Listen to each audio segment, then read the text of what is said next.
नई दिल्ली, SNB। देश के प्रधानमंत्री नरेंद्र मोदी जी एकमात्र ऐसे व्यक्ति हैं जिनके ऊपर दुनिया भर में सबसे ज्यादा किताबें लिखी गई हैं और पढ़ी गई है। हमारे नए संसद भवन में जो पहला बिल पारित हुआ था वह नारी शक्ति था, जिसे राष्ट्रपति द्रौपदी मुर्मू जी ने किया था। मोदी जी जो भी काम करते हैं उसका देश ही नहीं दुनिया में एक मैसेज जाता है। मोदी जी ने नारी सशक्तिकरण के लिए जो काम किया है वह शायद ही किसी ने कभी किया हो। यह बात भाजपा के पूर्व राष्ट्रीय उपाध्यक्ष श्याम जाजू ने कॉन्स्टिट्यूशन क्लब में आयोजित कार्यक्रम में कुमार राजीव रंजन सिंह की किताब मोदी की विदेश नीति और महिला सशक्तिकरण पर आयोजित परिचर्चा में कही। इस मौके पर शाम्भवी पीठ के पीठाधीश स्वामी आनंद स्वरूप जी महाराज, पूर्व सांसद प्रोफेसर रीता बहुगुणा जोशी, गुजरात के पूर्व गृह मंत्री नरेश रावल, लेखक कुमार राजीव रंजन सिंह, किताब मोदी की विदेश नीति के संपादक संजय सिंह, महिला सशक्तिकरण किताब के संपादक वरिष्ठ पत्रकार अमित कुमार समेत बड़ी संख्या में विशिष्ट व्यक्ति मौजूद थे।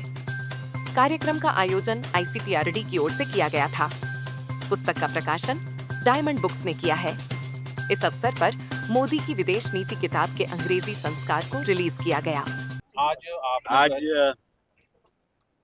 दिल्ली में कॉन्स्टिट्यूशन क्लब में हमारे साथी, पुराने साथी राजीव रंजन सिंह जी ने जो 2 किताबें लिखी है, एक है मोदी जी की विदेश नीति और दूसरी है महिला सशक्तिकरण। इन दोनों किताबों का विमोचन और उनके बारे में जो परिचर्चा आज हुई, उसमें देश के हर एक कोने से, पारिस से, मणिपुर से लेके दिल्ली से लेके गुजरात से मैं भी आया हूँ और हमारे गुरुजी आनंद स्वरूप स्वामी जी भी आए हैं जो बेंगलोर में उनका मठ है। तो आज हमारे लिए बड़ा सौभाग्य की बात है, खुशी की बात है कि राजीव रंजन सिंह जी ने इतनी मेहनत करके जो ये किताबें लिखी है वो पूरे देश में इन किताबों की बात लोगों तक पहुँचे और मोदी जी ने जिस तरह देश का नाम विदेशों में ऊंचा किया है और अपनी विदेश नीति जो उनके प्रधानमंत्री बनने के बाद इम्प्लीमेंट करी है, जिसको मोदी डॉक्ट्रिन बोलते हैं आज, वो बहुत कामयाब हो रही है। इसलिए उसके लिए हमें बहुत खुशी है और महिलाओं के लिए भी उन्होंने इतना कुछ काम किया है भारत सरकार ने कि उसके लिए भी जितनी भी तारीफ करे उतनी कम है। मुझे बहुत खुशी है आज कि मैं इस कार्यक्रम में सम्मिलित हो सका। जय हिंद, जय भारत। 2014 से लेकर 2025 तक जो भारतीय जनता पार्टी की सरकार, जो नरेंद्र मोदी की सरकार ने जो काम किया और विदेश नीति पे जो आदरणीय प्रधानमंत्री जी ने जो काम किया वो काबिल तारीफ है। बहुत दिनों से मेरे दिमाग में थी बातें कि इसको एक गहराई पूर्वक जो है और साधारण भाषा में लिखा जाए ताकि जो है आम जनता भी इसको समझ सके कि आदरणीय प्रधानमंत्री जी ने जो काम किया है किस तरह से काम किया। और आज जो हमारे पासपोर्ट की जो एक प्रतिष्ठा है पूरे विश्व में उसकी बढ़ी है। ये मैं नहीं कह रहा हूँ, पूरे दुनिया के लोग कह रहे हैं कि भारतीय पासपोर्ट की जो प्रतिष्ठा है वो पूरे विश्व में बढ़ी है। और ये 2014 के पहले नहीं था। ये सारे लोग इस बात को महसूस करते हैं कि 2014 के पहले जब आदरणीय प्रधानमंत्री नरेंद्र मोदी की सरकार नहीं थी, जब वो प्राइम मिनिस्टर बने 2014 में, उसके बाद से जो निरंतर जो उन्होंने विदेश नीति पे जो उन्होंने काम किया वो एक अपने आप में एक गहरी सोच के साथ उन्होंने काम किया और एक पूरी तरह से रणनीति के तहत काम किया जो आज आप सबको दिखता भी है। और पूरे इस किताब को हमने उस एक लाइन को लेके चला ताकि जो है जो आदरणीय प्रधानमंत्री की जो सोच है किस तरह से जो भारतीय जनमानस उसको एक साधारण नागरिक व्यक्ति भी उसको अपने सरल भाषा में उसको पढ़ सकता है, इसको लेके हमने ये किया है। कितने पेजेस की ये दोनों बुक्स हैं और इसमें कितने चैप्टर? इसमें 126 पेजेस की ये किताबें हैं और बहुत सरल भाषा में हमने लिखी है इसको ताकि एक गांव का भी आदमी इस किताब को पढ़ के जो है समझ सकता है कि आदरणीय प्रधानमंत्री नरेंद्र मोदी जो काम कर रहे हैं। ये 2 भाषाओं में है अभी फिलहाल, हिंदी और अंग्रेजी में। जी ठीक है, थैंक यू। अभी तक आपने कितनी किताबें लिखी? अभी तक हमने 2 किताबें लिखी हैं, दोनों हिंदी इंग्लिश दोनों में हैं। पहली किताब जो हमारी थी, इसके अलावा भी कोई ऐसी बुक आपने लिखी? अभी तो नहीं, लेकिन फिलहाल भविष्य में आप सबकी प्रेरणा रहेगी तो जरूर लिखेंगे हम।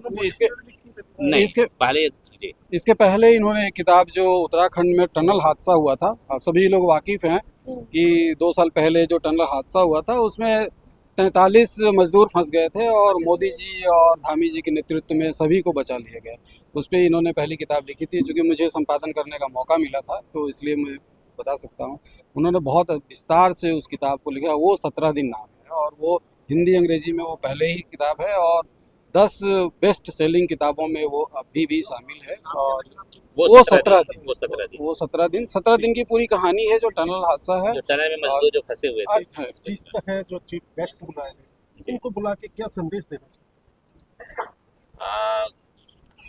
अतिथि तो सम्मानित होते हैं और हमने ये संदेश है कि उन लोगों ने जो बात कही है, जो क्योंकि श्याम जाजू जी जो भारतीय जनता पार्टी के राष्ट्रीय उपाध्यक्ष भी रहे और उन्होंने आदरणीय प्रधानमंत्री जी के साथ एक करीबी से काम किया है नज़दीकी से। तो उन्होंने जो विचार व्यक्त किए, आदरणीय रीता बहुगुणा जी ने जो विचार व्यक्त किए, नरेश रावल जी जो पूर्व गृह मंत्री गुजरात के रहे वो भी अहमदाबाद से आए इस कार्यक्रम में, डॉक्टर रीता बहुगुणा जोशी जी आई। तो इन सब जो अतिथियों ने जो प्रकाश डाला उस किताब के ऊपर, तो मैं उनका धन्यवाद देना चाहता हूँ और बहुत अच्छे से उन्होंने प्रकाश डाला। कोई किताब के इंटरेस्टिंग पार्ट आप शेयर करना चाहें, कोई महिला सशक्तिकरण या दूसरी कोई? ये आप लोग पढ़िए पहले, तब जो जब ज़्यादा होगा रिसर्च एंड डेवलपमेंट ऑर्गेनाइजेशन बना है। इसके जो अध्यक्ष हैं श्री राजीव रंजन सिंह जी ने आज 2 किताबों का विमोचन करवाया है। मोदी फॉरेन पॉलिसी, मोदी की विदेश नीति और महिला सशक्तिकरण। मैंने बहुत गंभीरता से दोनों पुस्तकों को देखा है। अच्छा रिसर्च शोध किया है, कोई भी पहलू ऐसा नहीं है जिसको छोड़ा गया हो। और किस तरह से मोदी जी ने विगत 11 वर्षों में भारत की प्रतिष्ठा को, भारत की डिप्लोमेसी को, भारत की फॉरेन पॉलिसी को एक नया आयाम दिया है। किस तरह से उन्होंने पूरे विश्व को मित्र के रूप में बनाने का प्रयास किया है, कैसे उन्होंने टेररिज्म के खिलाफ सबको एक मंच पे लाया है, कैसे वो वर्ल्ड इज़ वन के सिद्धांत को लेके, जैसे कहते हैं सन इज़ वन तो एनर्जी लेवल इज़ वन, तो पूरी दुनिया को मुख्य विषयों पर केंद्रित कर रहे हैं। इसके साथ साथ भारत के लिए भी उनका स्पष्ट विचार है, इंडिया फर्स्ट।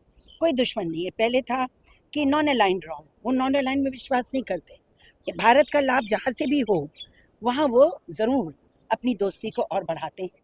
उन्होंने NRIs के सम्मान को बढ़ाया और उन्होंने विश्व के छोटे से लेके बड़े तक हर राष्ट्र के साथ अपने संबंध बनाए।